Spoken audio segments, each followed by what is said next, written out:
Greetings and welcome to the United States Transhumanist Party Virtual Enlightenment Salon. My name is Gennady Stolyarov II, and I am the chairman of the U.S. Transhumanist Party. Here we hold conversations with some of the world's leading thinkers in longevity, science, technology, philosophy, and politics. Like the philosophers of the Age of Enlightenment, we aim to connect every field of human endeavor and arrive at new insights to achieve longer lives, greater rationality, and the progress of our civilization.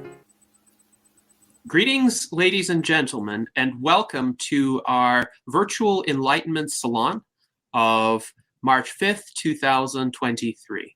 Today, we are going to field your questions and your comments about any matters related to the U.S. Transhumanist Party. That will be the focus of the majority of this session. We have periodically held these kinds of Q&A sessions within the U.S. Transhumanist Party in prior years, and we thought this was a good opportunity to do another one, particularly because we have several significant announcements for you. And the first announcement that I would like to delve into is the rotation of our vice chairman position, which is presently in effect. It was in effect beginning March 1st, 2023.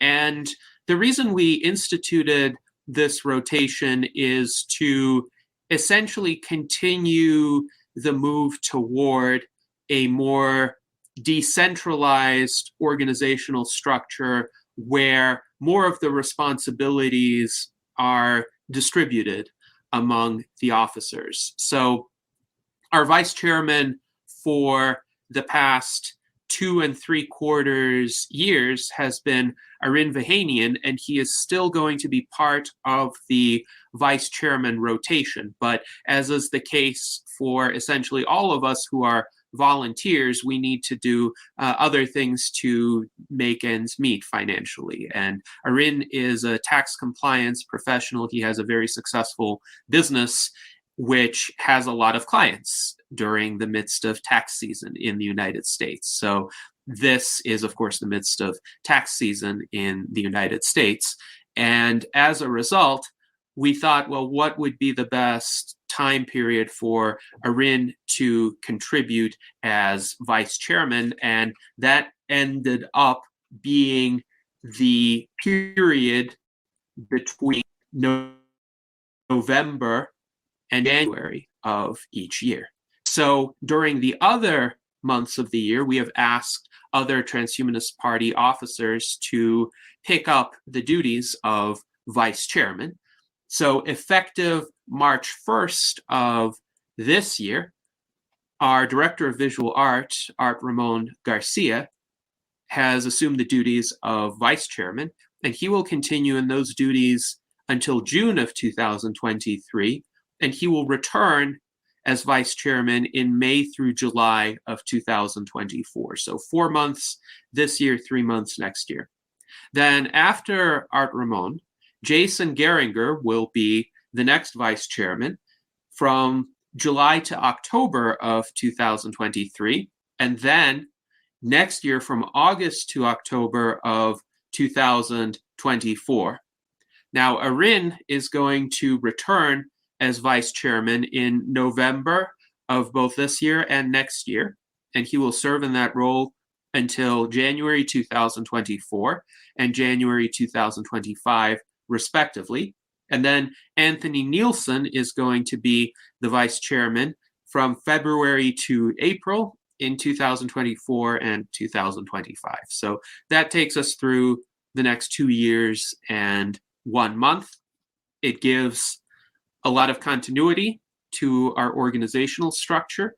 We've discussed internally what the role of vice chairman entails. Of course, one major aspect of that role is in the event that I am unavailable for whatever reason, either I can't be reached, I may be traveling incommunicado, and there's an emergency, the vice chairman has the ability to act and make time-sensitive decisions on behalf of the USTP.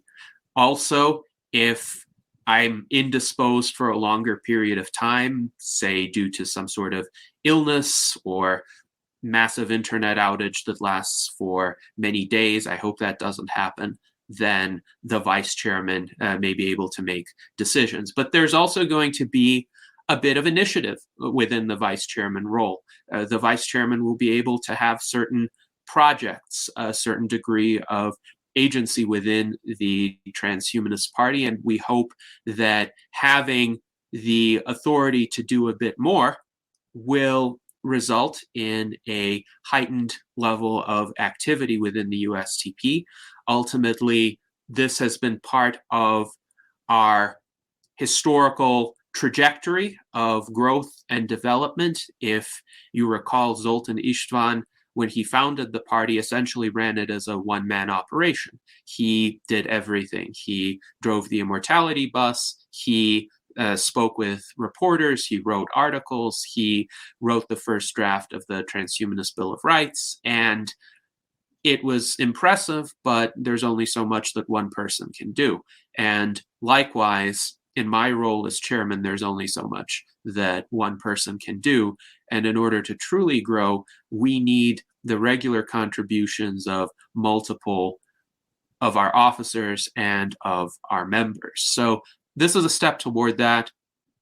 Ultimately, the purpose of a political party organization is to have institutional mechanisms that do not depend on any one individual in order to function well and function smoothly. And for that, we need a good organizational culture, we need good internal protocols, and we need people who are motivated in order to perform this kind of work on a regular basis. So this is going to be part of that gradual transition. And now I'm happy to turn the discussion over to our current vice chairman, who came into this role on March 1st, Art Ramon Garcia, for any statements that he would like to make. Art Ramon, please go ahead. Definitely an honor, doing whatever I can to assist and help the party. I did decide to take on a project. It's a historical timeline of transhumanist leaders, which I'm implementing on our website.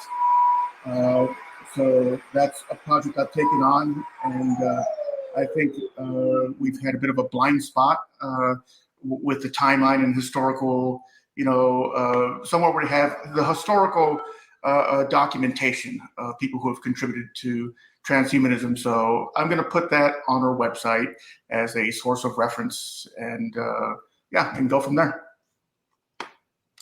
Yes, thank you very much, Art Ramon. And with regard to the historical timeline of our essentially forebears in transhumanism and proto-transhumanist movements such as Russian Cosmism, please feel free in the chat or afterward via email or on social media to suggest events, key figures, key works of literature to include within the timeline, because we want to have a diversity of sources for that timeline.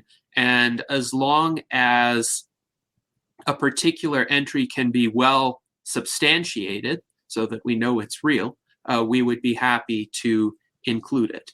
And that is the case for various areas of technological development, various intellectual currents that influence transhumanism. So they don't have to be from the United States necessarily. For instance, Cosmism originated in Russia with Nikolai Fyodorov, but there, of course, has been some intellectual spillover since that time. Now, we do have a question that I want to address because this is important, and this is definitely an area where we frequently encounter questions. How can a foreign member contribute to the transhumanist movement? So, of course, we allow non-US residents, non-US citizens to be allied members of the Transhumanist Party. Our membership is free. You can go to transhumanist-party.org/membership and join us there.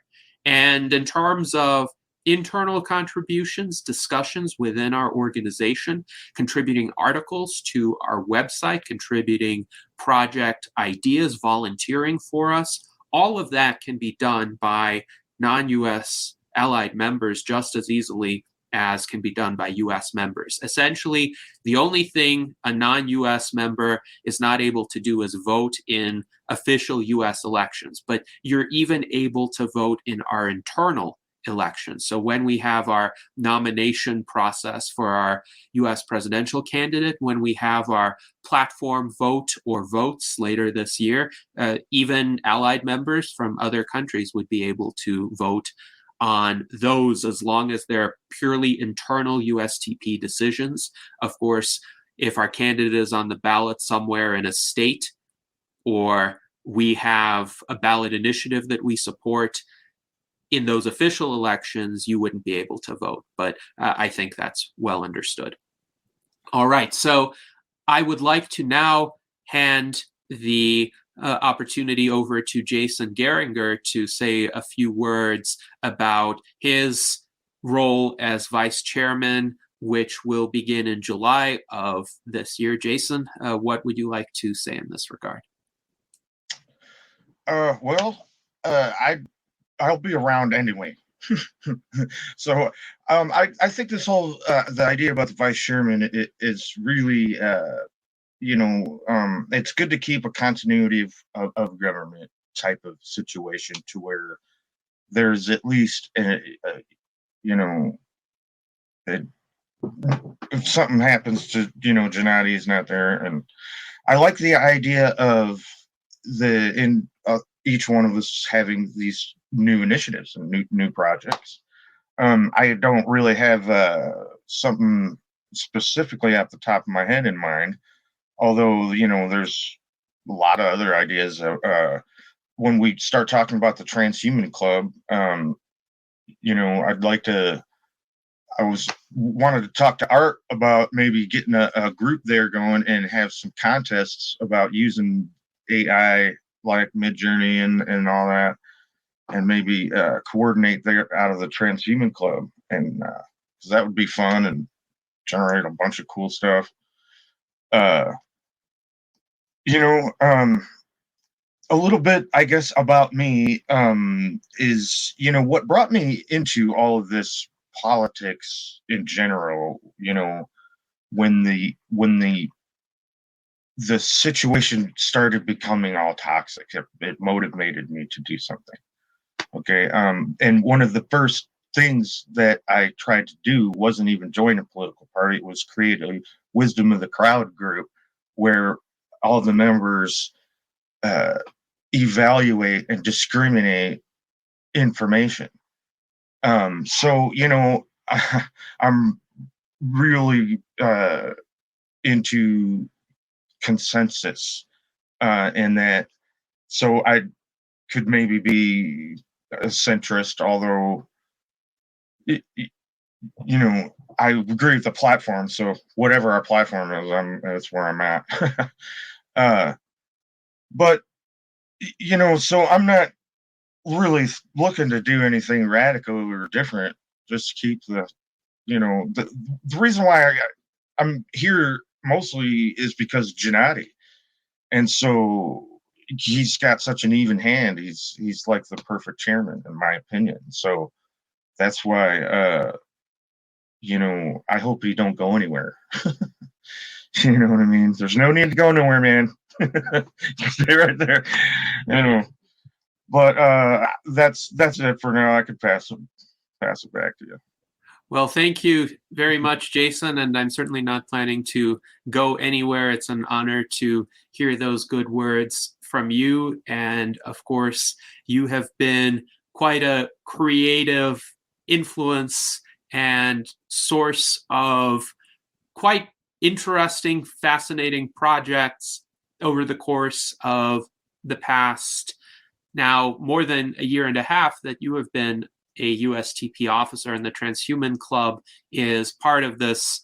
And we're going to delve into that extensively in the coming segment of this Q&A. But I think it's quite relevant that Art Ramon is an artist, and you have been involved in a lot of artistic and musical endeavors. You have a channel where you create animated music videos, and of course we had our collaboration of futuristic neoclassical music where you remastered many of my compositions, and they're now featured on the Transhuman Club website. We held a virtual concert on December 25th, 2022, which was essentially a full-length virtual enlightenment salon with these animated music videos. And this is important because art and music draw public attention.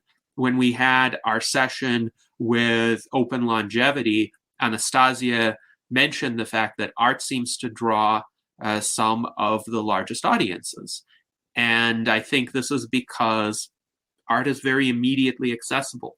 People can see what the vision is. People can be inspired by it. People can wonder, well, what will it take to bring that future about? So I am looking forward to the endeavors that you will implement. And now let us go to Anthony Nielsen for his remarks in regard to what he would anticipate in his role as vice chairman. I don't know. I wouldn't say I'm an outlier, but I feel like my focuses are a little bit different than some of the typical transhumanist causes like life extension and immortality, cryogenics, because I'm more focused on the practical applications of technology that's available right now and bringing that to the public.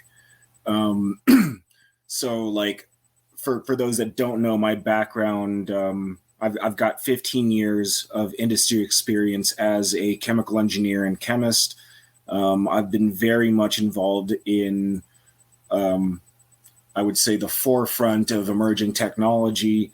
Currently, I'm working on e-waste recovery to take microchips and CPUs from computers and phones to recover the valuable materials that are going to be collected and resold.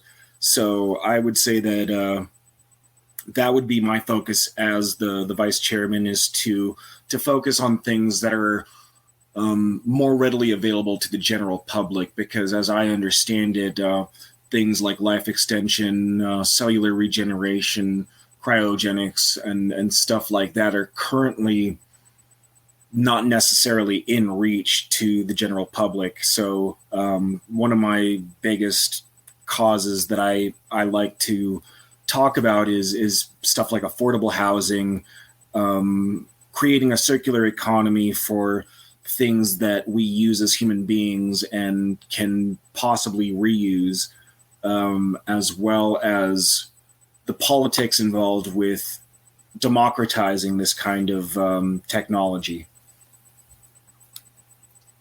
Excellent. Thank you very much, Anthony. And of course, Anthony is our Director of Technology Outreach within the U.S. Transhumanist Party, and he has a lot of knowledge of the kinds of technologies that are either immediately available or can be implemented in the very near future in order to resolve some of the problems that he has mentioned. And he and I both reside in northern Nevada, so we have a lot of awareness of the housing affordability and availability crisis in that area. But this is a crisis that has affected an increasing number of areas in the United States. And we believe that emerging technologies hold one of the keys to addressing that crisis. Of course, the other one would be in the realm of policy, where we need reforms to enable more housing to be built more readily with fewer restrictions. So thank you for those remarks, Anthony. And we have 3 additional individuals joining us who have played important roles in the U.S. Transhumanist Party in recent years. We have our Director of Longevity Outreach, Ben Ballweg. We have our Director of Scholarship, Dan Elton. And we have Daniel Tweed, who was our endorsed candidate in 2022 for City Council in Thousand Oaks, California. So I would like to give them the opportunity to say a few words before we delve into the Transhuman Club presentation. So Ben, let's hear what you have to say. I'll just say I'm happy to be here and looking forward to answering questions as the audience has them today. Thank you. Excellent. Thank you, Ben. And Dan Elton, would you be able to say a few words? I feel like this is a good time for people to ask questions, and also, tell us what you think we should be doing as we move into the 2024 campaign season. And we're definitely looking for volunteers. So if you're interested in helping out, please reach out.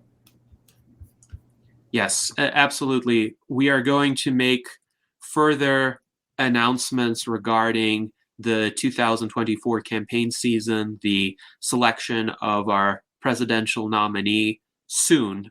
I'm hoping by the end of this month. So definitely stay tuned, pay attention. If you have any ideas, reach out to me or to any of our officers and essentially let us know. I will say it's going to be different from 2019, and we are going to minimize the chaos. Absolutely, that is my priority. We are going to have every single one of the candidates for our presidential nominee be a person whom I would be proud to support in that capacity, so that no matter who wins, we will all win. Now, let's hear from Daniel Tweed, especially in regard to his campaign in 2022. So, Daniel, how did that go for you? What did you learn from it? And what lessons do you think can be carried forward for other USTP endorsed candidates?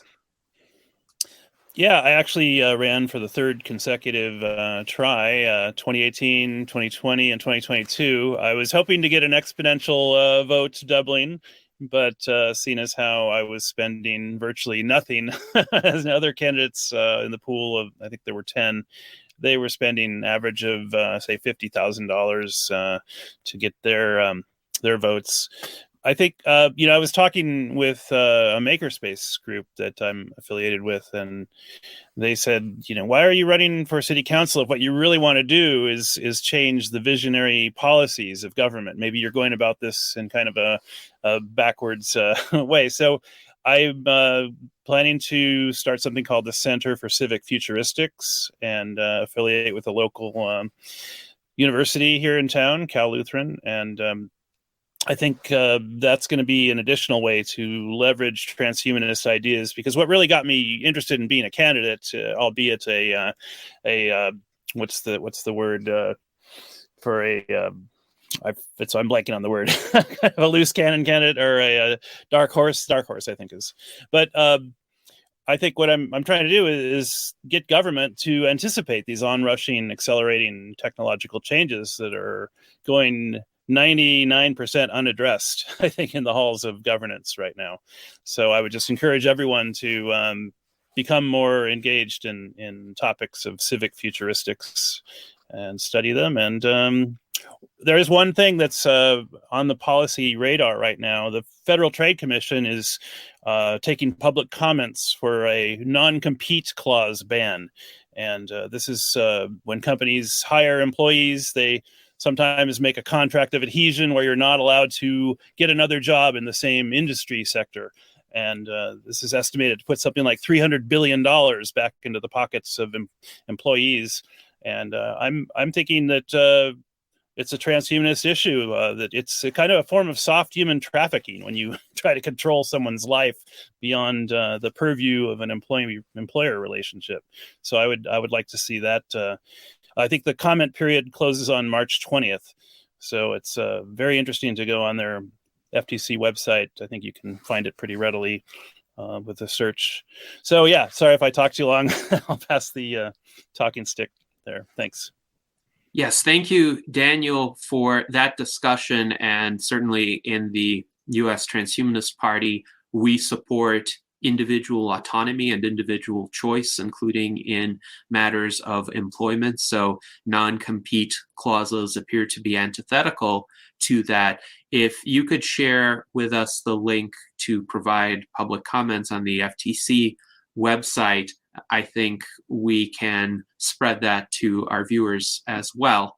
And I think also it is important to perhaps broach this issue as part of our next platform vote in order to make sure that our members are aware of it as well and get their input. Because I agree that an employment relationship is a relationship for a defined period of time, however long both parties wish to continue that relationship, and to place restrictions on people after that relationship has ended would be a significant overreach. And it, of course, impedes competition in the broader marketplace, and competition can often be an impetus for creativity and greater variety of options for consumers. So now there is a question that I would like to address from Mike Lazine. And Mike writes, I'm curious to know how the party will address the hot button issues the GOP or Democrat voters are focused on. Will we ignore them or address them? So this is, I think, important to focus on in terms of our philosophy, our general practice of how we engage or don't engage with these issues. And I'm certainly not saying that we shouldn't engage with these issues, but I am quite emphatic about avoiding the trap that wedge issues present, in that they are deliberately intended, as the name suggests, to drive a wedge between segments of the electorate and thereby essentially create predictable demographics for the major political parties to kind of exploit and say, okay, people within these demographics, they're likely to think this way on this particular issue, so we're going to target them with certain advertising. And it's a very cynical way to make life more convenient for the politicians of the major parties and their strategists and their advertisers, but it's quite deleterious to the rest of us. So if we address these issues, we're going to address them in creative ways that do not fall within the established narratives of either the Democratic or the Republican Party. And along these lines, we do have some statements that I think are informative as to how we would approach those issues.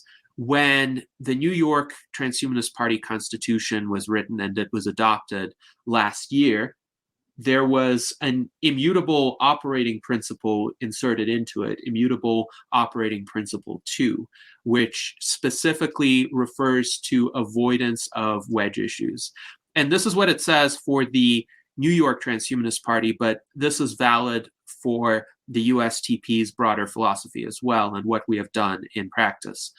The New York Transhumanist Party shall strive to avoid any emphasis of wedge issues, where a wedge issue is understood to be any issue that is intentionally used by either the Democratic Party or the Republican Party in the United States to divide the population of the United States into factions supporting either the Democratic Party or the Republican Party as applicable, and vehemently opposing individuals who do not support their chosen party.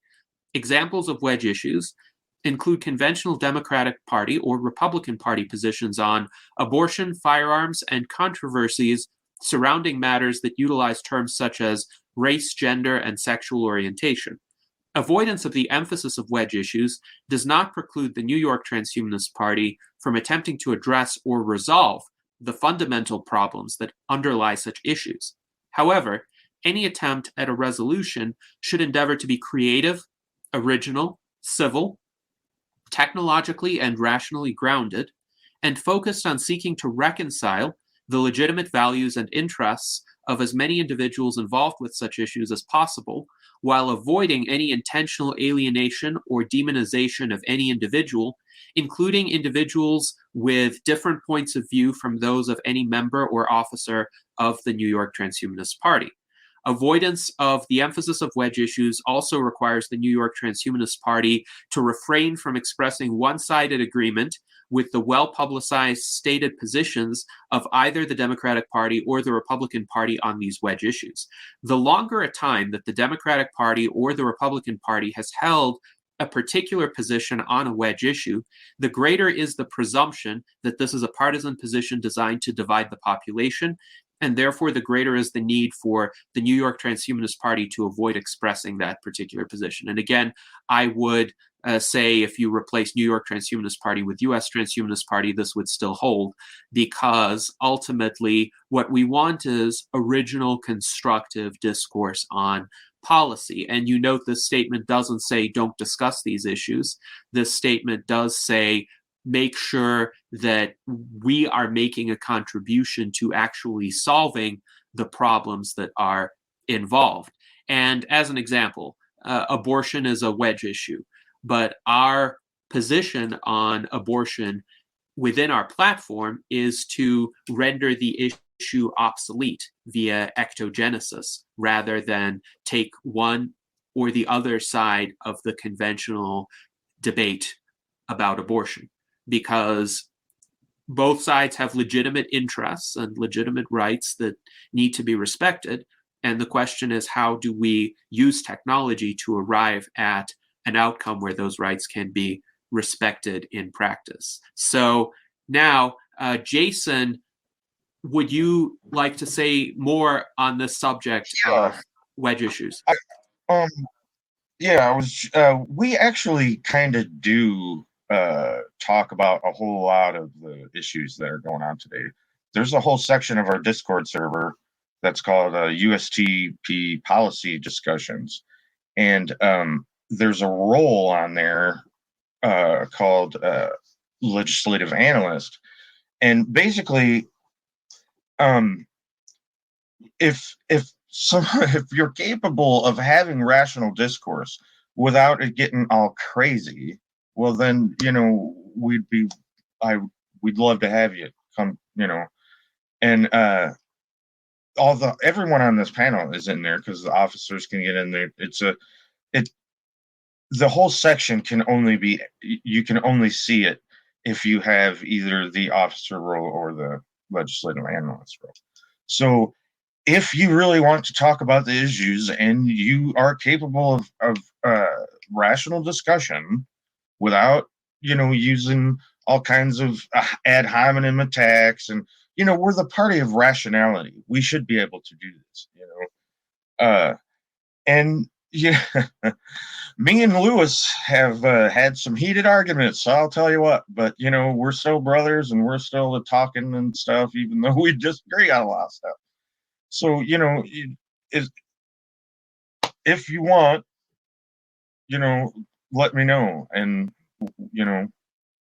like Mike Lazine, I pretty much can guess that you will be fine and a rational actor. And, would be fine talking about all these issues. It's just, we really want to try to avoid the whole circular firing squad mentality that, all these other political parties do. We want to avoid that. If, some of us will say about how can we set ourselves apart? Well, I think that is the best way to set ourselves apart, is be the party of irrationality. Humanism is right at the heart of that, and most of us know this is a really rational group. I really, really like it. That's why I feel so at home here. I mean, that whole circular firing squad mentality, it actually does something. It's like, not to try to pick on one party per se, but the fact that like the Republicans will like attack each other and everything like they do, that pulls everyone to one direction. That meme, sorry Elon fans, but that meme about about he stayed the same and everybody else moved left. No, I don't think that's true at all, because of the dynamic of this circular firing squad, where to get ahead you attack your buddy, and and it makes it pull to the right, and that's not good. I don't want that to happen. So let's be civil and rational. I love talking about all these issues, but it's not if the person's just gonna get all emotional and be all crazy. It's no fun. It doesn't do us any good. It doesn't get us to a solution. Like Janani said, we need to be trying to find solutions, not going around in circles. So that's it. I can hand it back now. Well, thank you, Jason, for those remarks. And I certainly agree. We need to look for solutions in every discussion.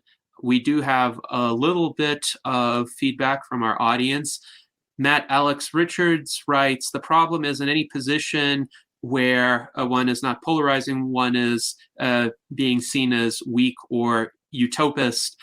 I don't necessarily agree with that, because I think a lot of people are tired of polarizing discourse. Indeed, it turns a lot of people off from politics. And when we suggest something new, something different, people can pay attention with more of an open mind, because this isn't part of the established fault lines of mainstream politics. And as a result, they may not think that they're able to predict what we're going to say or how we're going to approach a particular subject. And as a result, we would have an opening to actually influence what they think about that subject without falling prey to those conventional stereotypes of left and right.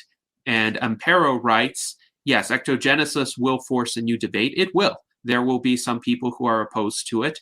And yet, I think if we illustrate the massive advantages of that option, and it would be an option, it wouldn't be mandatory for people to have children via artificial wombs or to have children at all. That freedom of choice is not going to go away.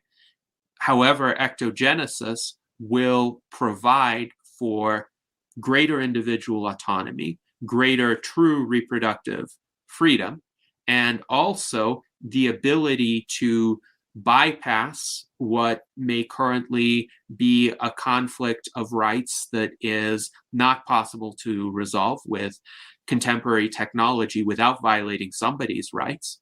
So if you have a way with technology to make sure that everyone's rights are respected, hopefully that will get a lot of people on board. Now we have joining us our Director of Sentient Rights Advocacy, Tom Ross. Welcome, Tom. I would like to give you the opportunity to say a few words as well. Yeah, unfortunately, I only have about 15 minutes to go here on the break, but yeah, I think we're on the right track. I was going to propose that when we have the primary, that instead of having debates where we're just slinging sound bites at one another, we treat them more as roundtables, where we actually bring our passion planks together and discuss and look for solutions, so that the public and the electorate can see how we will work together. And it takes more than just one person to run a superpower. It takes a hive of very cooperative people. And so I think it would be a very smart move, and would fall in line with our core ideal of rational discord, to, instead of debating, instead of tearing each other down and infighting, we bring the planks that we're most passionate about in our platform, and we discuss them. And that'll give us a chance to sharpen our arguments for them, and it'll show the people, and we may not be in the White House in 2025, but it'll show people a whole different paradigm-breaking way to approach campaigning. And they'll want to see how we will work together.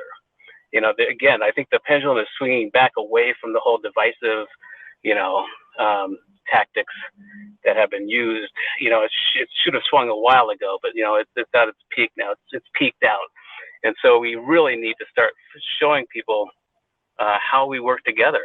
And when we do have a transhumanist candidate in the White House, how they will work together. We need to really change everything. We need to be iconoclastic about how we approach campaigning, how we approach governance, all of this stuff. So, yeah, that's. I think we're just right on the right track when we start talking about how we got to get away from infighting and the circular firing squad, as Jason said. Yes, very good. Thank you, Tom. And indeed, when we have our nomination process, if we have more than one candidate, what we would call a debate is not going to be the same thing as what the major political parties would call a debate. Because if you notice, during the 2020 presidential election, the candidates, Donald Trump and Joe Biden, were literally shouting over one another.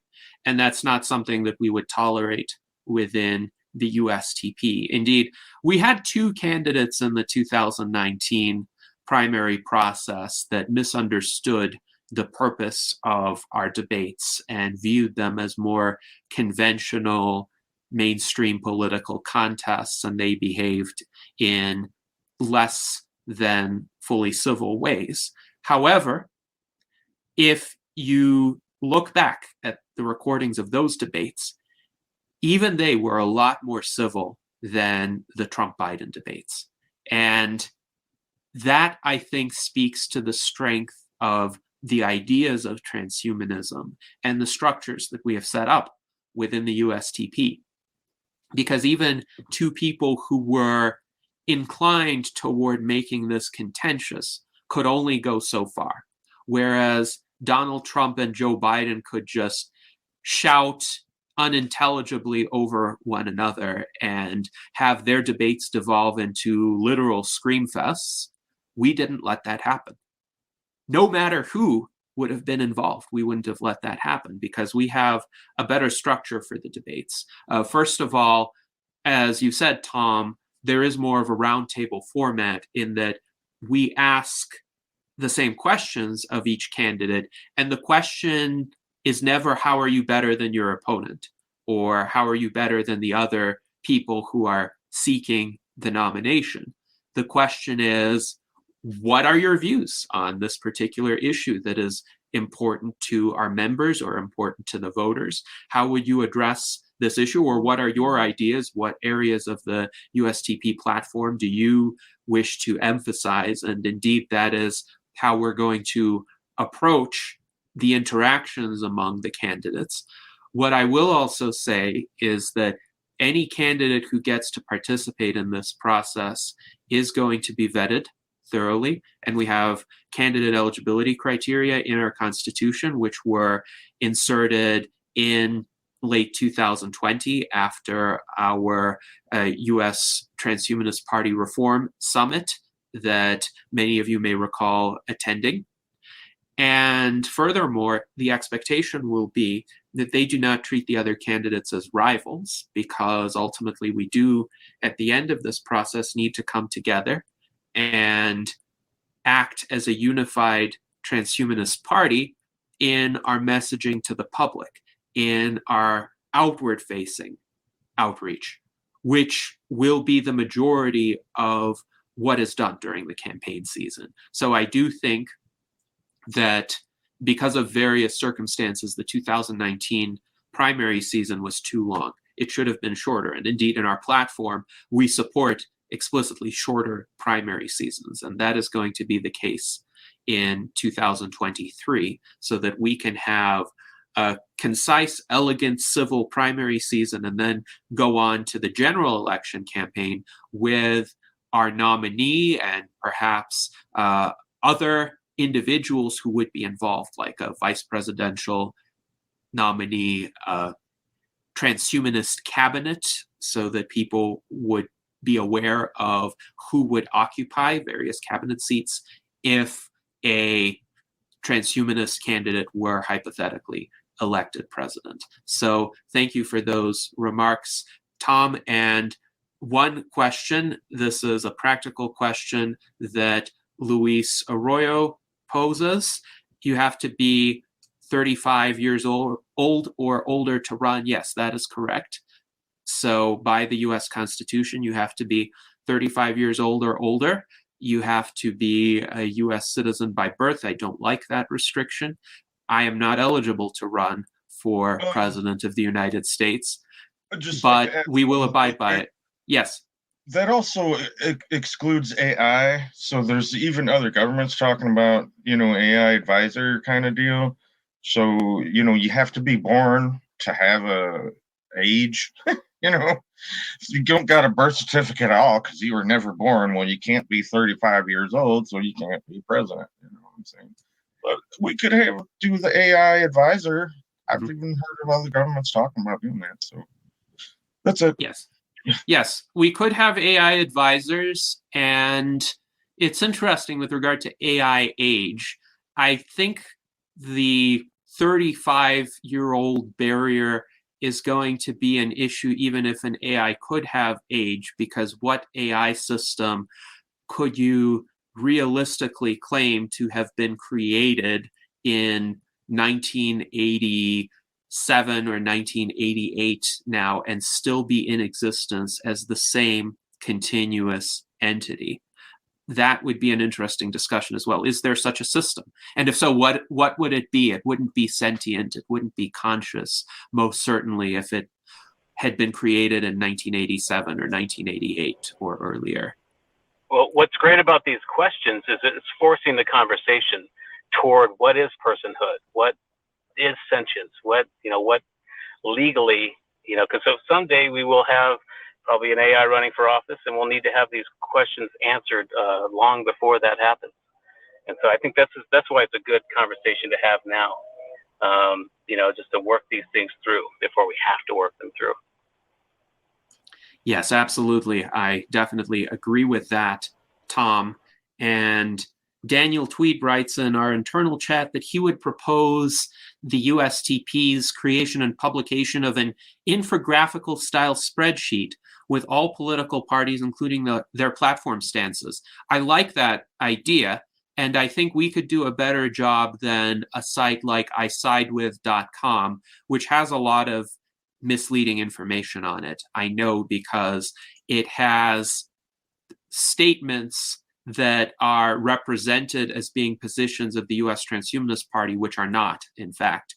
The mistake that isidewith.com makes is that it allows just anyone to identify as being part of a political party without any verification whatsoever. And then their personal opinions get expressed as positions of the party's support base or something like that, even if we haven't made a statement on those issues. So the information on isidewith.com is misleading. I tried to correct it on multiple occasions. I have had no success in doing that. So if we can make our own comparisons, I think that would be more productive. And Daniel Tweed writes, credible sources must be cited. Yes, any such infographic would need to represent the positions of the other parties fairly. I really like that idea, but it could be pretty controversial. Somebody might get mad because, one column is going to be whatever Donald Trump wants. I mean, he's got, so I'm just saying. Well, we would have to look at the official documents of each of the parties, because if it's a platform comparison, then the Republican Party has a written platform, the Democratic Party has a written platform, the Libertarian Party has a written platform, the Green Party has a written platform. So again, that kind of document, it would take a lot of work. It would take research to essentially see what do these platforms actually say, even if we think perhaps the individual politicians don't live up to those aspirations, and often they don't. I don't know if Donald Trump has a coherent platform in his mind or if it changes from day to day. But we do need to fairly represent what is written. It would also probably show how there's like corporate Democrats and how you know, on a lot of issues they're the same in a way, and you know, that's part of the whole duopoly. I think it would probably show the duopoly in a little more interesting way, you know, and maybe visualize it. So I do like the idea, but there's people that's not going to like it. And we will. Well, I'd like to see it. in politics, someone not liking something, that's unheard of. So I think this is a good opportunity to branch into a non-political subject for a bit, and that is the Transhuman Club, which is our non-political affiliate.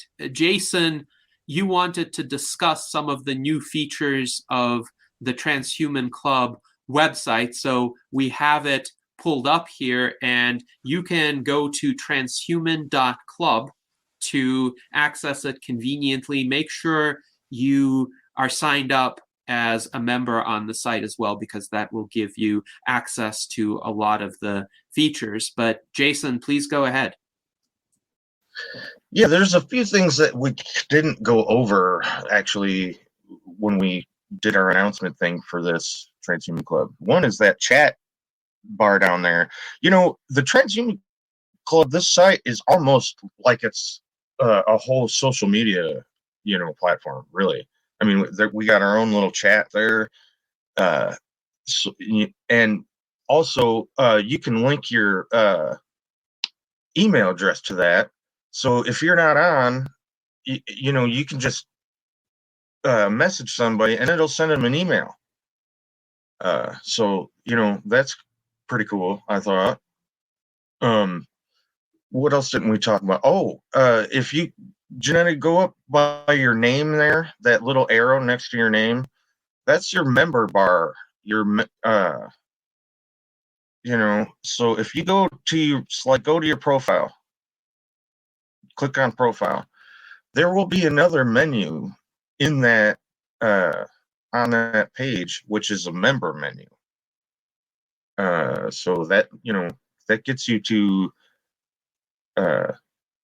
more of the site that is members only, you know, and that menu that's like below the, yeah, right there that he's pointing at, that's a different menu, I think, than what is up above.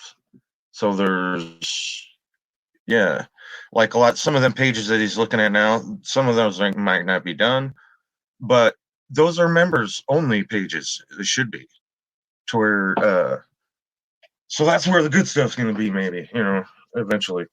The other thing I wanted to check out, go to like the theater, and I've been putting the music that we've been making there. So, you know, it's kind of got the same stuff that's going to be on, you know, the YouTube channel or whatever, but you know, we're able to put some of the animations that were in the video, you know, on the site and stuff. So I think it's if you wanted to like jam out to all Genetic's music, it's cooler coming here, I think, because I don't know, better than YouTube. Although then you don't get the views, I guess, but still. You can still watch the YouTube video from here. For instance, you can play it from the theater page. You can play it from the Transhuman Club homepage, and then within the theater, there are pages for specific compositions as well. So we'll go to the one for Noble Aspirations, and you can access the MP3 file. There are a few images from the video, and the video is embedded here as well. Yeah, I'm wondering, do you still get a view if somebody watches it here? I'm wondering. I always wondered about that. If you still get the view on YouTube, even though it's embedded, I don't know. It's an interesting question. I know that a number of years ago, it was not the case that if you watched the embedded video, then the view count would be increased on YouTube. But it's possible that this has changed in the meantime. Actually, if anybody in the YouTube chat knows the answer to that question, I would appreciate you speaking up, because my impression has been that sometime during the past several years, there might have been a change where embedded video views actually started counting toward the YouTube view total. So, Cool. yes. And now, anything else? Yeah, for show the them Transhuman Club? show them where your hat is to go to your rational argumentator. It should be right on Yes. the first page, landing. Yes. So we can go I don't think back. I don't think you can actually get there through a menu somewhere. I'm not sure how I did So- that, but With regard to the Rational Argumentator, this is the homepage of the Transhuman Club, and you can see the top hat with the yellow and white shield. This is the Rational Argumentator logo. If you click on it, there will be a version of the Rational Argumentator that is embedded on the Transhuman Club website. And again, this is just a convenient way of navigating to it. And you can see the latest article on the Rational Argumentator pertains to the Nevada Transhumanist Party and its positions on the 2022 ballot questions in Nevada. But this is just a way for you to access the Rational Argumentator from the Transhuman Club and site, if and you can see you still have the menu for the Transhuman Club site up there. if you guys wanted to, we could embed other stuff, like maybe embed Anthony's disruptor. We could embed the USTP website in there somewhere. So yeah. The other thing, check out the forum. The forum Yes. is, like I was saying, this is almost like its whole own social media platform, and it's better than, it's like, this is cooler than Facebook. You know, we can make all them different categories, and then inside there is going to be all kinds of different posts. I've probably put a bunch in there. Go to the comedy one. That's pretty cool. See, you know. Yes. Yes, indeed. So this There's one some- pertains to the Virtual Enlightenment Salons, so we sometimes share them here. But yes, we can go to the Comedy Club as well. So the Transhuman Club is about anything that's related to transhumanism other than political campaigns. So this is a non-political affiliate organization of ours, but of course, education about politics is still within the purview of the Transhuman Club. So I did make some sort of political comedy posts in there. Like, you know, I think that the debates, remember you was talking about the debates earlier between Joe Biden and well, I got the SNL version in there. It's funny stuff. Anyway. all right. So we also have a blog, and members are able to sign up.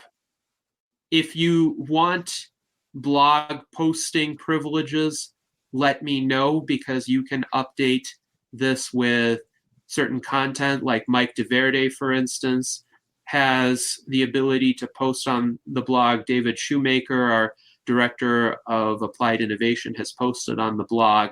But this is intended to be a venue for trusted members of the Right. transhumanist community and the USTP to post updates about important developments that you think other transhumanists should be aware of, events, articles, your own thoughts.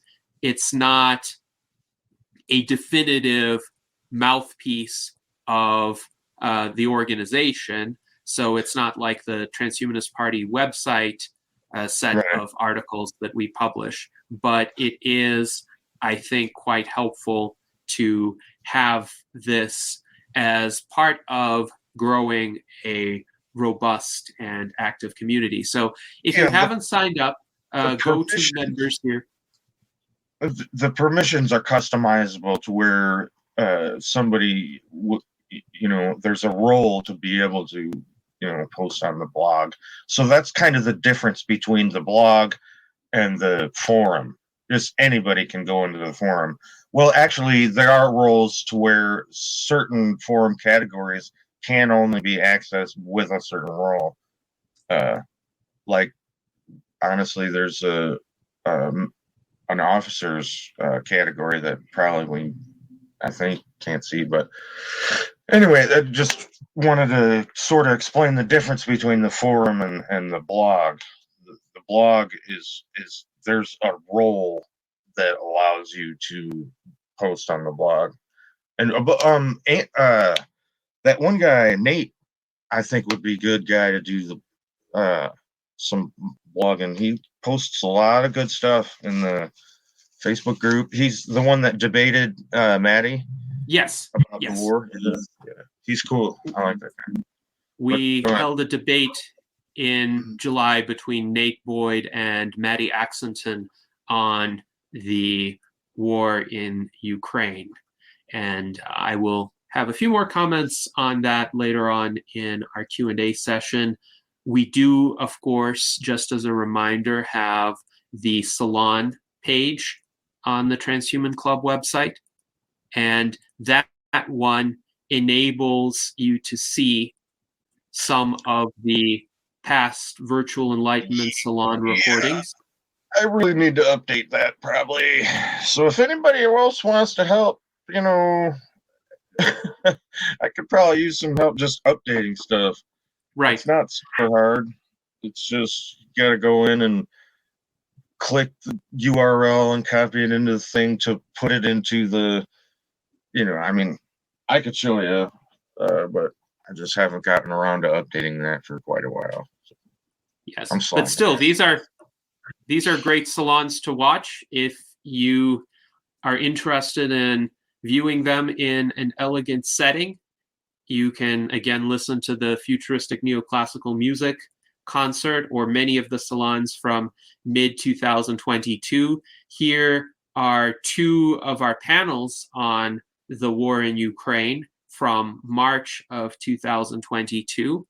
And I think a lot of the insights shared during those panels are still valid. It's unfortunate that this war has been going on for over a year now, but these are the thinkers who have discussed plausible ways to resolve it. So I think at this stage, we have gone over our Transhuman Club website and the features within it. And by the way, thank you very much to Alan Crowley for your generous contribution. He says, take my money now. Well, we will put it to good use. We are fortunate to have a positive net cash flow within the USTP and Transhuman Club, and essentially our only spending thus far has been on website maintenance, website improvements, paying for the domains, etc. But we are amassing some decent funds that we can use for further enhancements. But we're also in need of volunteers, as Jason pointed out.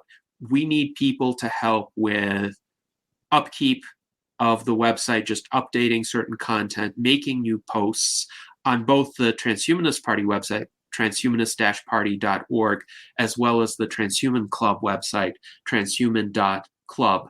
So Alan Crowley wonders, what is the link to the Transhuman Club? here it is.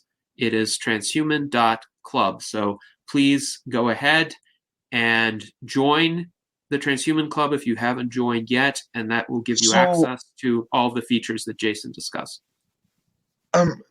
Maybe we might want to talk about that URL and how it might be confusing, because that URL that is on the screen right now is, I mean, I'm pretty sure Gennady owns that one, but it just links to the Wix site one.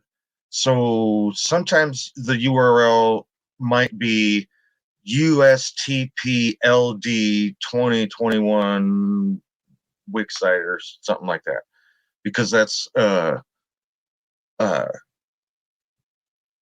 just the profile I use to create the site. It's a separate profile that is for the legislative director position that I made, and so I ain't using my own profile.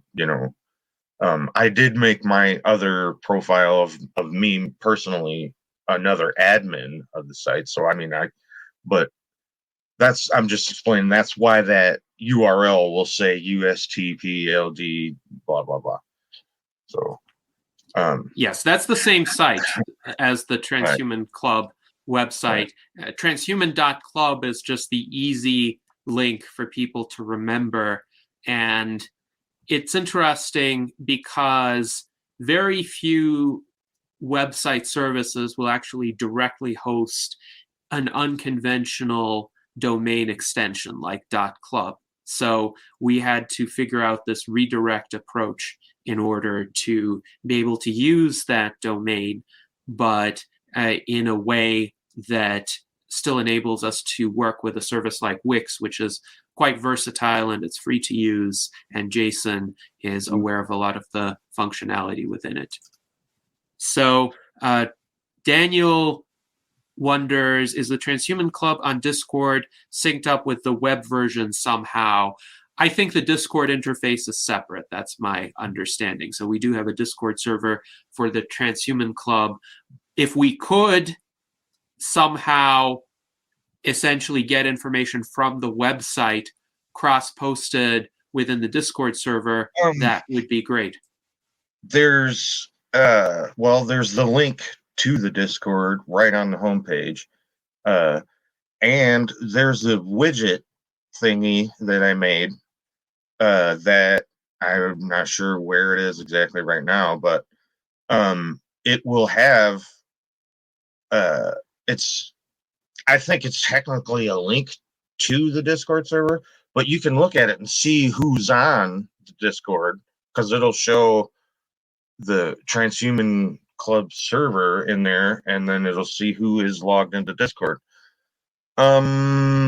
Maybe go to, I think I put it in members only section, so it's probably on one of the members only pages. I think it's like maybe on,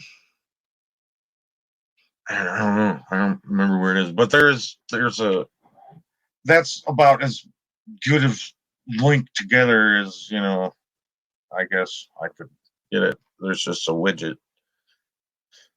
So sort of, I guess. All right. Well, it's somewhere. I'll figure it out. I think this is a good overview, and indeed, people should be able to find the link to the Discord server and join that if they wish, and we can explore some ways to achieve a further integration. Now, I think we can move on to some other questions from our audience, and I alluded to the fact that there was a question on the war in Ukraine, and I do think this is extremely important to address because, as the questioner Matt Alex Richards pointed out, one of the big problems is the war between Ukraine and Russia. It's a real sore on the existential risk scale. Of course, we've had multiple virtual enlightenment salons dedicated to this in 2022. We had our 2 panels in March on trying to de-escalate the crisis in Ukraine. Then we had our panel with IFERS and our friends Marcella Melnick and Joshua Alexander Lev, who were providing help to refugees in Ukraine. And also our discussion on my essay, 2022, The Year of the Great Filter, where we specifically focused on the existential risk aspect. That was in May of 2022. And in July, we had a debate between Nathan Boyd and Maddie Axington on whether the US and NATO should encourage an immediate peace settlement to the conflict in Ukraine. Now, a lot of events have taken place since that time, and I do think it's fitting for there to be an update session. Indeed, in September of 2022, I gave a presentation. It isn't online yet, to the VSIM, Vanguard Scientific Instruments and Management Conference in Bulgaria, where I provided essentially a status report. Given that 2022 was the year of the Great Filter, I addressed the question of how are we doing passing through that Great Filter, and how likely are we to emerge on the other end of it soon, hopefully overcoming the period of greatest existential risk for our species. So since that presentation was made, unfortunately, there were other developments that essentially increased the probability that this war would continue for a longer period of time. And it's still continuing now. So I think in light of those updated developments, it would be important for me not just to publish that presentation, but to publish subsequent commentary on it. So what happened in the ensuing months? How did that affect my assessment of it? Are we still within the Great Filter? And a bit of a spoiler, yes, we are. But when is the Great Filter going to end? And what will it take for the Great Filter sequence of events within our civilization's history to be transcended? So, in other words, to answer that question, stay tuned. We are definitely going to continue discussing this issue to a greater extent. And Jason points out there's a channel in our Discord server, the USTP Discord server, with running information about the war. Also, guide number 22 in our Facebook group for candidate and platform education. Guide number 22 is about the Great Filter. I've been keeping a running tab of the war. I've been actually paying very close attention, and I chose a couple of good YouTube channels that aren't all it's not all political. It's, nuts and bolts kind of, one is Kings and Generals and another one is Perun, Perun. Great channel. He's a guy that looks at the war from an economic and defense spending, type of whatever. He's really good. He reminds me of David Wood. I like how David Wood sets out his the information to explain it, and he does it good like David Wood does. So yeah, there's a lot of information that I've been saving up for everybody. You want to go check it out. Guide number 22, or on the Discord server. But on the Discord server, it is behind it's in the USPP policy discussion section. So that's behind the role of legislative analyst or officer or whatever. Like I said, everybody here is in there. I know Daniel is. But if you want to, our Discord server is a little different than Facebook. Seems because on Discord you can kind of be anonymous just say you're whoever, and and we got some characters in there, but I'll skip that for now. Back to you. Yes. We need more people on our Discord server who aren't the kinds of characters you described, Jason. So join our Discord server.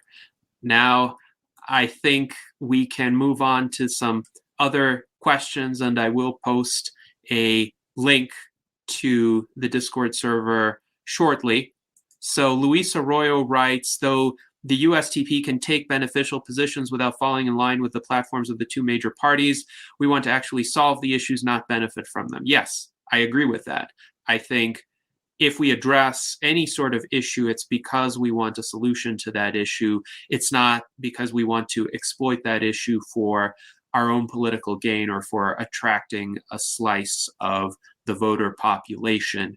And this is an unfortunate reality of mainstream politics and mainstream activism.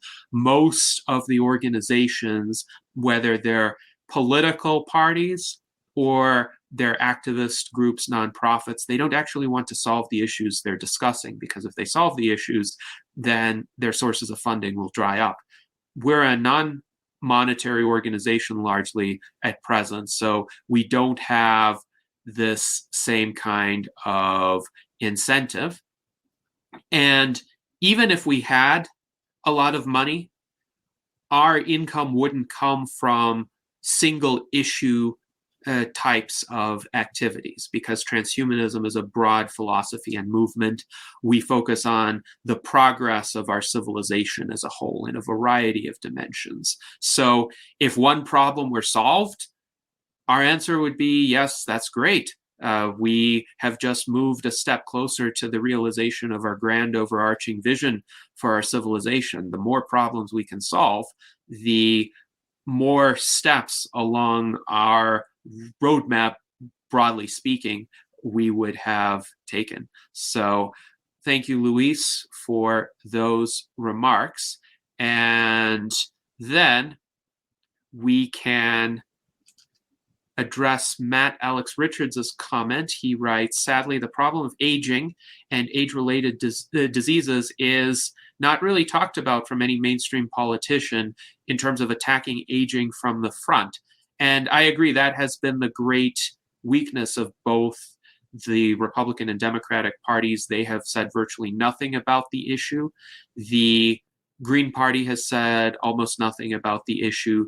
The libertarians, some libertarians have been, let's say, of sufficient recognition that their own advocacy of individual autonomy and individual rights would actually lead to these kinds of technological breakthroughs. I spoke with Adam Kokesh at quite some length in the aftermath of the open presidential debate in Chicago that took place now more than 3 years ago on March 4th, 2020.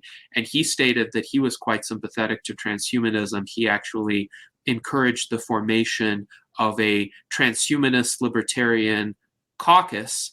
Unfortunately, the Libertarian Party is too often prone to a lot of infighting and a lot of doctrinaire ideology from multiple segments that comprise that party. So they don't give as much emphasis to technological solutions either. And unfortunately, there has been a bit of an overlap with certain alt-right circles there recently as well. And the alt-right tends to be hostile to transhumanism.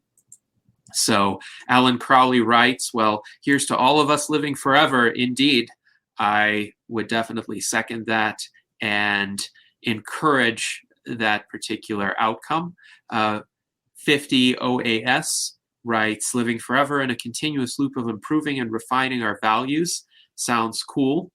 I agree. Let us reach that kind of future. Matt Alex Richards writes, thank you to me for addressing the concern that Matt posed. Anyway, it will be interesting to see what candidate takes the lead. So yes, and that will be part of our nomination process. It will be definitely a decision that will be put up to the voters ultimately with regard to whom we nominate as our presidential candidate.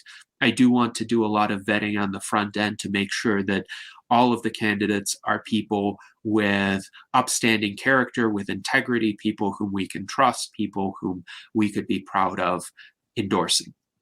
So, Yeah, Amparo, yes. a human being. Yes. That's what we want. Human beings. Good human beings, yes.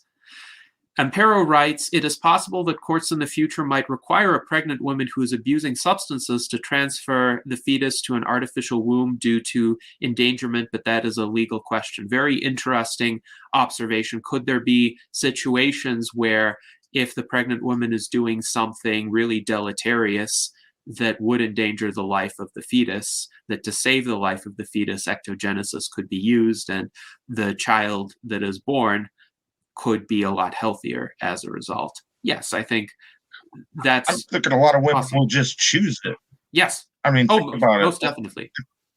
If a woman had their robot maid could also have their baby for them, and then they don't get stretch marks and they don't get blah blah blah, I'm thinking that they would do that.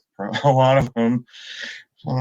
But yes, most certainly it would be a choice that many women would wish to pursue. Think also about this. We had a Virtual Enlightenment salon with Zach Varkaris, who is working on expanding that biological window for women to be able to conceive children. So let's say there is a woman in her 50s or in her 60s who wants to conceive children. And even with the aid of someone like Zach Varkaris, it would be a risky process. It would be an uncertain process. But with ectogenesis and essentially in vitro fertilization, she could do that. And she could be a parent. And of course, 50 or 60 in the future could be a lot biologically younger than it is today. But again, it would give her that option. So yeah, I might want to add that I think in the future they're going to be really looking at this because demographics. This is something I didn't know, and this is something that I had to totally change my opinion on because I thought we was heading for this population explosion. You know what I mean? But it turns out when you look at the demographic data, you know, we're heading for almost like a population crash because as countries develop and industrialize and modernize, they have less kids. And there's a lot of countries in the world that are getting this demographic graph that looks like this, where there's hardly any young people and there's lots of old people. And so there's going to be, you know, countries like China that are going to be like, look, we got to probably invest a whole lot of something into fixing this problem. It's going to be a problem for some countries. The U.S. is sort of, you know, like got a chimney going on. It's not as bad, but there is other countries that are going to be in rough shape, and I expect them to be trying to figure out what to do about that. And ectogenesis and longevity will probably fix it. So maybe that's good news. Absolutely. Absolutely. And as you pointed out, Jason, overpopulation is a myth. It is a myth that for whatever reason has had a lot of staying power, but it was never correct. Even in the 1960s when there was the baby boom and it's been a massive lesson growth for me to, you know, keep a plasticity in mind because that's what I thought. And so I had to admit I was wrong. Yes, yes. And as I was saying, even in the 1960s, when there was massive population growth, the resource base grew a lot faster than the population, and living standards kept rising throughout the world, except in extremely conflict-prone areas. And Paul Ehrlich was prognosticating gloom and doom, essentially writing that by the 1980s, the entire world will devolve into famine and civil war, and civilization will come to an end. And of course, that didn't happen. And as you pointed out, now population growth rates are declining throughout the world. And to really compensate for that and prevent massive population shortages, and think about this, we already have massive labor shortages in the United States, we would need a combination of longevity, healthy longevity, and ectogenesis. Now, on the subject of politicians embracing longevity, there has very recently been formed a longevity science caucus. This is due to the efforts of A4LI, the Alliance for Longevity Initiatives, and it is a bipartisan caucus led by Congressman Paul Tonko, who is a Democrat, and Gus Bilirakis, who is a Republican. So I would encourage you to look up the Longevity Science Caucus. This gives us grounds for hope. It's not a replacement for the USTP because ultimately I think the major parties' politicians, they could be persuaded to vote on certain kinds of funding for longevity research or certain kinds of policy reforms, but to really get the impetus for them to do that, they need outside voices to continue to press those particular issues. So Mike Lazine writes, also a number of women with ectogenesis would not have to worry about the same symptoms of giving birth. No need to worry about needing a possible C-section and so on. Yes, there are multiple reasons why women would choose this. Alan Crowley asks to confirm, so candidates need to be humans. Yes, at least for president of the United States, because there's that constitutional requirement. I don't know if the requirement of being human necessarily exists in every jurisdiction. There has been a town in Alaska who elected a cat as its mayor, for example, and the mayor served honorably until his death. Unfortunately, I think he lived to be around 20 years old, this particular cat. But I think for president of the United States, we're going to need a human candidate. Alan Crowley also writes, let's find common ground with other parties where we can, at least on their professed party platforms. Yes, we've always been in favor of finding common ground. We're not an adversarial organization. We don't define ourselves as being against anyone. So we always seek a constructive solution. And if another party does have a constructive solution or a success in resolving a problem, we won't hesitate to acknowledge that. It's just that we need to stay away from these divide and rule dynamics that the major parties pursue. So now Mike Lazine wonders, maybe we should also address how we will deal with GOP or Democrat congressional members when we do get into the White House. So this is a good question. And again, I would say the principle would be one of issue-based collaboration and engagement. So let's say there is this longevity science caucus in Congress, and it has members of both Republican and Democratic parties, and a transhumanist were hypothetically elected as president. Well, of course, this could be a source of support. And if the transhumanist president has certain policies that he or she advocates, and the Longevity Science Caucus could support those policies and help implement them through legislation in Congress, that would be quite welcome. So we would need to consider, where do individual members of Congress stand on issues related to science and technology, as well as other issues within the USTP platform, and see if on a case-by-case basis we could form coalitions to get particular pieces of legislation passed. This is actually a lot more common in parliamentary democracies than in this bipolar US model. But having a president from a third party would actually render the US system more prone to this kind of coalition building and shifting coalitions based on various issues, because we might be able to count on some Congress people's support on one issue, but not on another issue. So then let us move on to another question. We've had some discussion about the state of transhumanism in Europe. And Aurora Morgenstern writes that she regrets that the Transhumanist Party does not operate the way we do in Poland, and only in JEF Poland, the EU youth group, and her husband is the president of this organization in Poland, I think is what she means to say.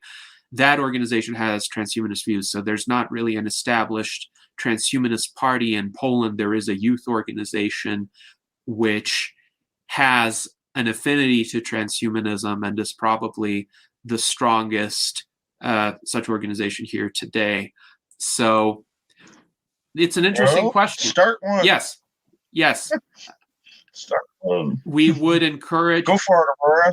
Start one up. We would encourage other transhumanist parties to form in other countries. Obviously, each party will be a bit different in terms of how it's structured and what political system it's working within. But in multi-party parliamentary democracies, it's actually easier to get some electoral success than it is in the United States. She also writes, Europe is too neutral. It needs to be radicalized. Ultimately, each of us will sooner or later become a transhumanist. Well, I certainly hope so. And this is what we are aiming toward with our activism. Even if people belong to different political parties, they can still describe themselves as transhumanists. Indeed, they can still join the US Transhumanist Party. We try to make membership as open and inclusive as possible. But really, the main desired outcome that we have is not getting our candidates elected. That would be nice, but our candidates ultimately serve the role of spokespersons for transhumanism, for the ideas of transhumanism. The ultimate goal is to have transhumanism be the next paradigm of human civilization. And it's a much more ambitious goal than electing a few people to office here or there.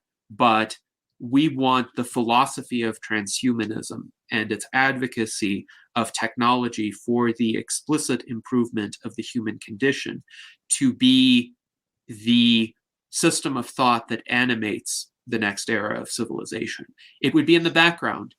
Whether or not people are aware of it or call themselves transhumanists, though we hope that people do that, it will be essentially a force leading the revival of our civilization and the taking of our civilization to new heights. Go ahead, Jason.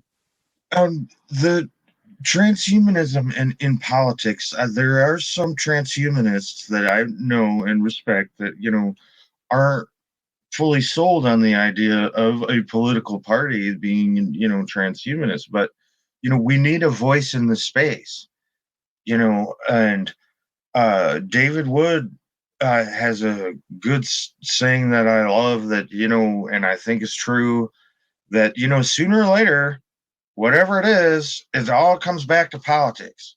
If you don't have a voice in that space, you don't have a voice in that space. You know what I mean? So this is necessary. We have to have a voice in the space. That's it. Go ahead. Yes, absolutely. Absolutely. And Daniel Tweed points out that if we want to win over Democrats to transhumanism, the reversibility of death remarks from Hubert Humphrey, who then became the vice president to Lyndon Johnson, from the October 13th, 1962 congressional record is pretty great. And indeed, we discussed Hubert Humphrey's remarks in our virtual Enlightenment Salon with Carl Carlisle. So please check that out. That was on February 12th, 2023. And indeed, it is amazing that now, more than 60 years ago, Hubert Humphrey made more ambitious statements in favor of the conquest of death. He used those words than politicians dare to make today. Could I add a little context to that? It was October 62, and we were locked in the Cold War with the Soviet Union. And I think this was mostly a response. Hubert Humphrey talks about visiting a medical facility in the Soviet Union and seeing dead animals being shocked back to life. And he's like, oh my gosh, there's going to be like a longevity arms race we need to get in front of, So it's kind of funny that it was an artifact of, we had the space race going on. So we had the medical innovation longevity race, apparently, which was heating up the discussion. So I thought that's one context to look at those remarks in. Yes, and sometimes great power rivalries do result in beneficial technological advances, even if the motive is we have to get ahead of the other great power. At least if it's channeled constructively, then it can lead to some broader human benefit. Yeah, most innovation and inventions are a result of offensive or defensive conflict scenarios. Go ahead, Lisa, there. Also, I'd like to say that having a political party that's based on transhumanism also does transhumanism another service, because we codify what transhumanism is. We vote on ideas. We come to consensus over transhumanist ideas. No other transhumanist organization really does that. So when someone comes in and says, oh, well, transhumanism is just about blah, blah, blah, blah, blah, we can say, no, it is not. Look, we voted on it. We have come to consensus to say it is not. And it's right there in black and white. See? Yes. Back to you. Absolutely. Absolutely. And indeed, there are many misrepresentations of transhumanism in the media or in certain alt-right circles. As I pointed out, unfortunately, transhumanism has become a favorite subject of conspiracy theories among the alt-right, but they never bother to actually converse with transhumanists. They just make things up. And whatever you hear from, say, Alex Jones or many others within this alt-right talk radio sphere is just completely invented by them. There's no basis in truth for it. The only exception I would make is for critics of transhumanism who choose to engage with actual transhumanists and then say, well, the transhumanists whom we spoke with said this, we disagree, and here's why. With that kind of sincere engagement, with that kind of criticism, I would say that's just part of public discourse as it should be. And I have no problem with that. And I'd be happy to engage any critics of transhumanism directly. But a lot of the conspiracy theories that we have been hearing are pure misrepresentation. And we just need to put our voices out there to a greater extent. We need more articulate advocates of transhumanism to counter those conspiracy theorist narratives. And hopefully our presidential nominee, our vice presidential nominee, and all of us going forward are going to contribute our voices to that endeavor. And then Luis Arroyo asks, would the USTP back a dual power approach in an attempt to change society from both within the government and outside of it? Yes, I would say, indeed, this is what we are doing. So the U.S. Transhumanist Party isn't just about endorsing candidates. It's not just about monitoring legislation and taking positions on bills or ballot questions. It's also about culture. It's about philosophy. It's about science and technology and how all of these areas interrelate. And so advocacy within the broader society, within the broader culture, is necessary for political success as well, because as is often said, politics is downstream of culture. So in order for politicians to really take action on a particular issue, they have to know that there's a constituency behind those issues. They have to know that people will care, that it will affect their chances of getting reelected. Otherwise, they might give those issues short shrift.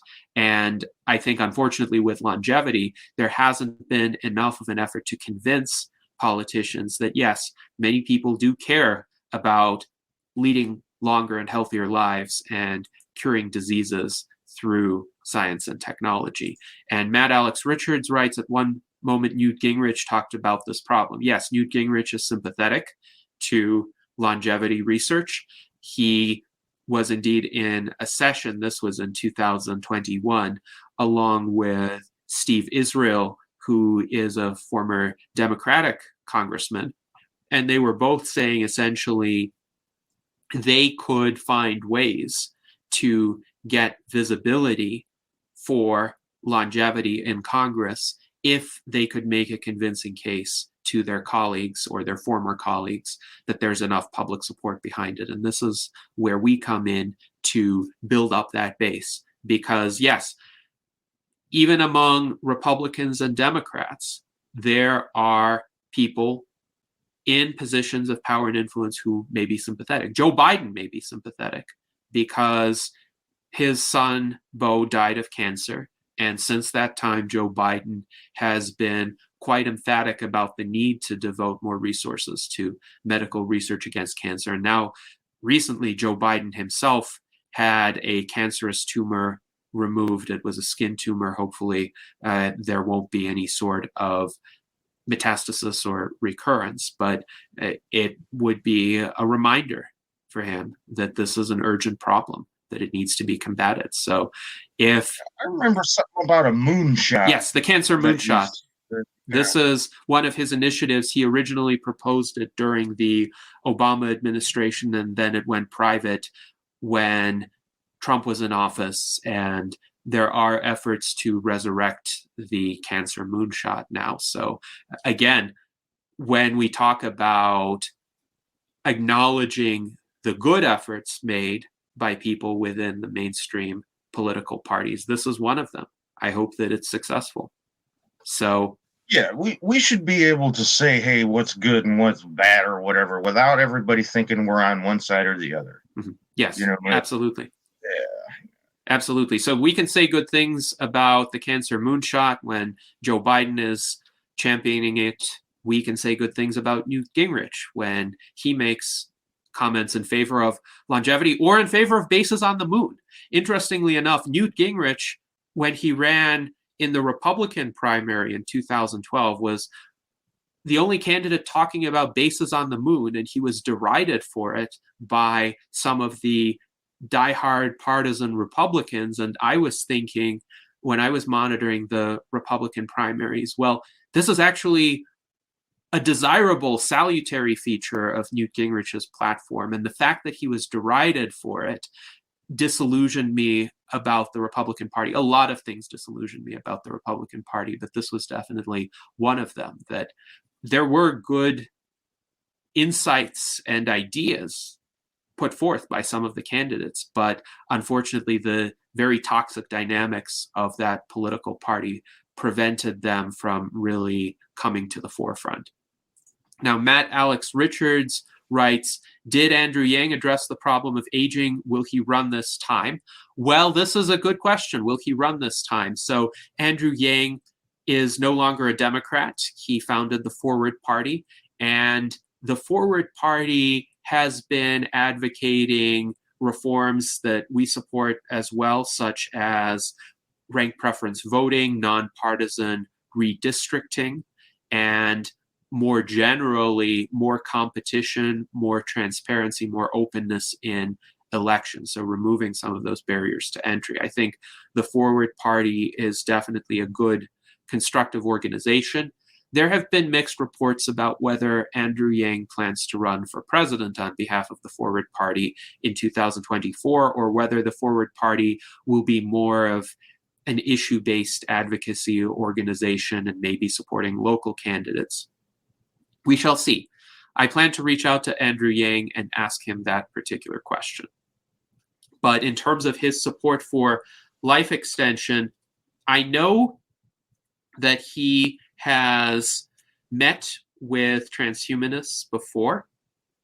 One of our members, Keith Yu, met with Andrew Yang back in 2018. And in that conversation, it didn't seem like Andrew Yang was that deeply aware of what transhumanism was. But when Keith explained it to him, Andrew Yang did say, well, based on that explanation, I guess I'm a transhumanist. So there is some hope, and we would definitely want to have more engagement with Andrew Yang to figure out what his plans are and how our plans might align with his. So I did see someone critique him quite effectively, or actually the whole Forward Party. Forward Party is kind of unique. They don't really have as much of a platform as we do. And that's like where he kind of got a little bit shredded by this one, interview guy, where he was like, what's your position on this? And then he didn't really have an answer. And he's like, how can you run if you don't have a position, And so I like the Forward Party, but again, my point is I don't think that their platform is anywhere near as developed as ours. And so I'd like to make a comment about other ways to get forward-looking thinking introduced into society, and that's the corporate officership called Chief Sustainability Officer, which is the fastest growing corporate office of the last decade or so. But the mission of the CSO is to ask, what is the business model 15 years from now for this corporation? And it's somewhat sad that only some of the Fortune 100 corporations can afford to staff a position like this. But something the USTP might position itself to do is to kind of be the small business chief sustainability officer. We could actually use token protocols like the POAP token, proof of activity protocol token, which is designed to be open source and free by its inventor. So I'll put a link to that. But I think this is a way of creating digital twins that are accessible to improve governance at the political and the non-political levels of society. So more to follow on that. I'll put the link to the proof of activity protocol, POAP.xyz. It's a pretty great project. It can be used for all sorts of things. It's kind of a digital souvenir or an NFT that you were present or at a certain event or activity. So it's something we could really use take more advantage of with our movement. very interesting. So thank you, Daniel. And I will want to take the opportunity during the last 7 minutes or so that we have to address as many of the remaining questions and comments as we can. So Zach Richardson, our director of publication, writes, a lot of helium up on the moon, I hear. That could provide some capital for the initial phase. Well, generally, the harnessing of resources on other worlds could greatly increase our material wealth and provide capital for improving the infrastructure on Earth. So I completely agree. Ampero writes, I doubt humans will cure cancer. Artificial intelligence will likely do the job. Well, it will be a partnership between humans and artificial intelligence. Artificial intelligence could definitely do a lot more efficient data analysis. And ultimately, the issue with cancer is not one disease. Even in a specific organ, cancer is not one disease. There are so many genetic variants of particular cancers, and they mutate, they evolve as well. So yes, having artificial intelligence on our side in that endeavor would definitely help significantly, but humans still need to know what are the right questions to ask, what are the right tasks to put AI to work on. And then Mike Lazine writes, so in the media, people are often demonized for the sake of creating, quote, engaging entertainment or drama. This is an extremely unfortunate reality of our time. The media have long ago ceased to be objective, and they're just trying to maximize clicks and maximize views, hence the commonplace slogan, if it bleeds, it leads. There are many situations where something may be going right. Certain circumstances, certain parameters of human well-being may actually be improving, and the media do not cover that because it doesn't make for enticing headlines by which they could sell content. So we definitely need a new model of information dissemination that bypasses these established media giants whose main role is to misinform for ephemeral views and clicks.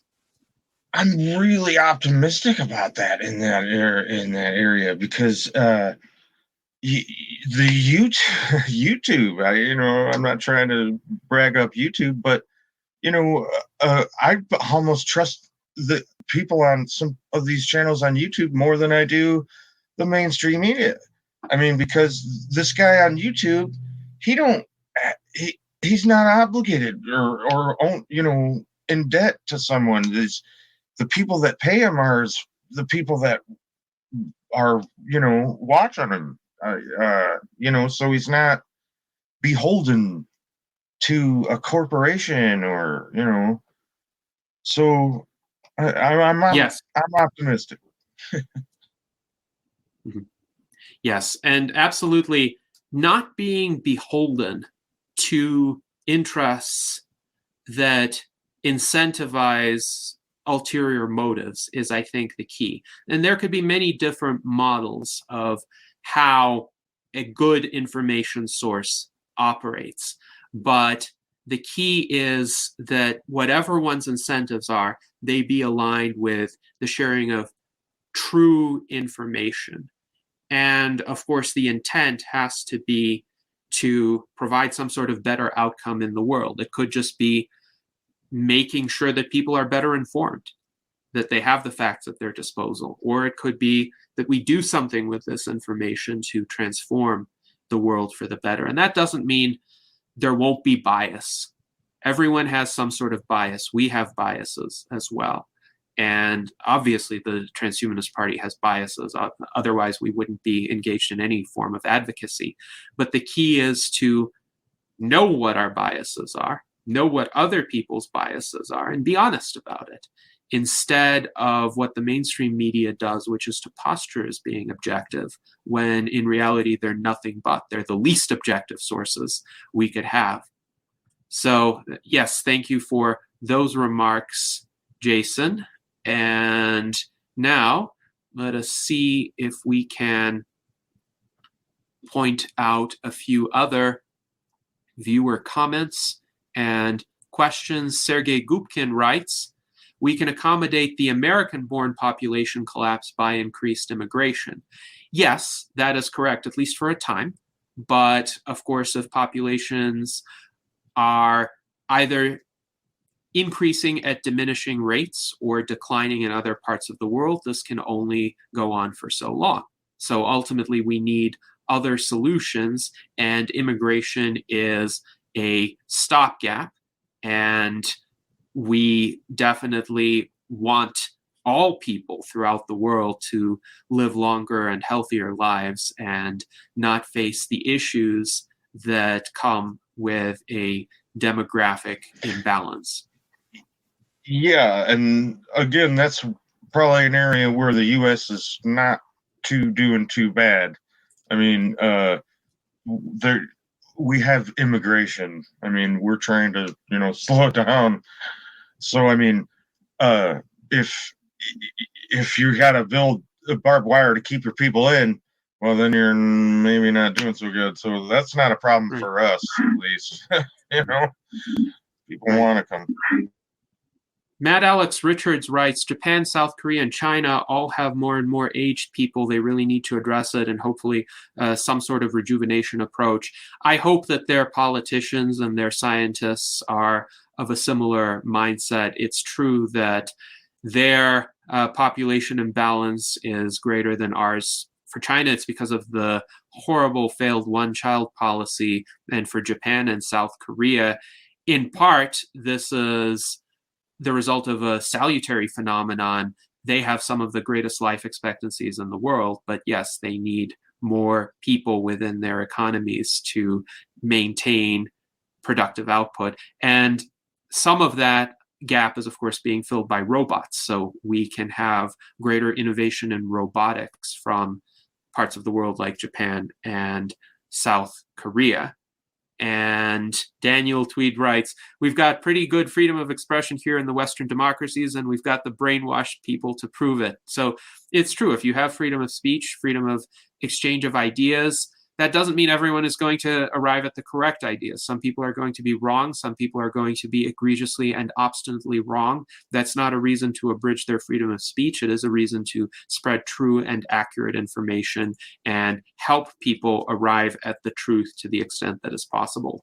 And I think with free inquiry and open discussion and debate, we can get there. Indeed, the solution to wrong speech is more speech, not suppressing speech. So thank you very much to our audience. I think we had a great session engaging with all of your questions and comments. Thank you to our officers and our members who participated on this panel. And until next time, live long and prosper.